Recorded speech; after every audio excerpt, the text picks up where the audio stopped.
We've signed up on a funding agreement which will allow the Ngarrindjeri people to be involved in land management and restoration projects throughout Ngarrindjeri lands and waters.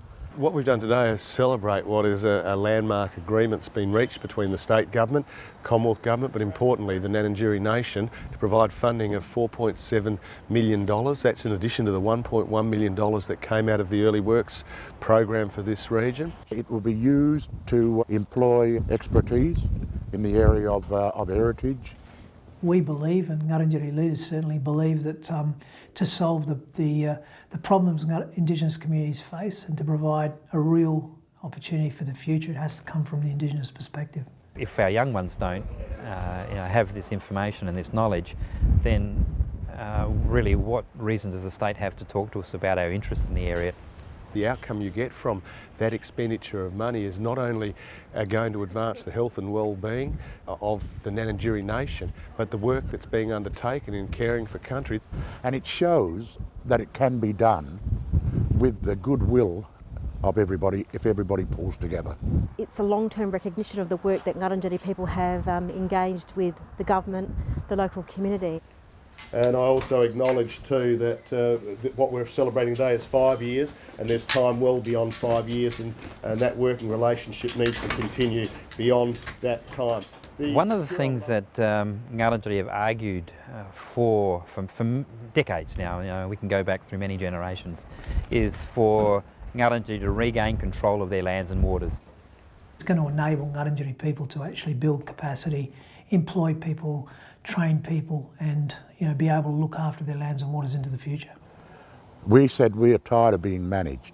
So that in itself is a new direction. How do you actually engage those in power who can make decisions in such a way that they actually share some of their power and allow us to make some decisions?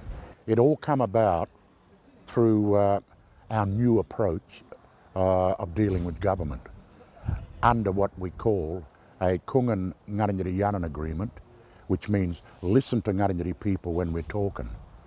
Don't employ somebody within your department to talk with us. Support us to develop our own core capacity.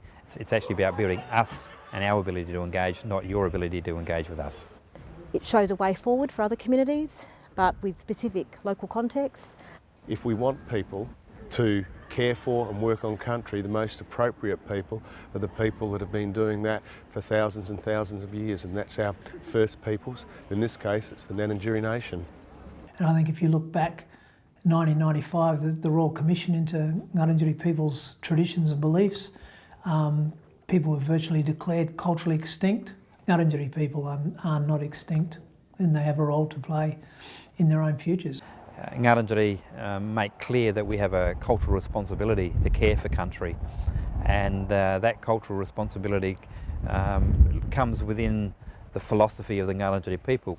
Repairing country to make sure that there's an healthy environment for the future generations and for all living things.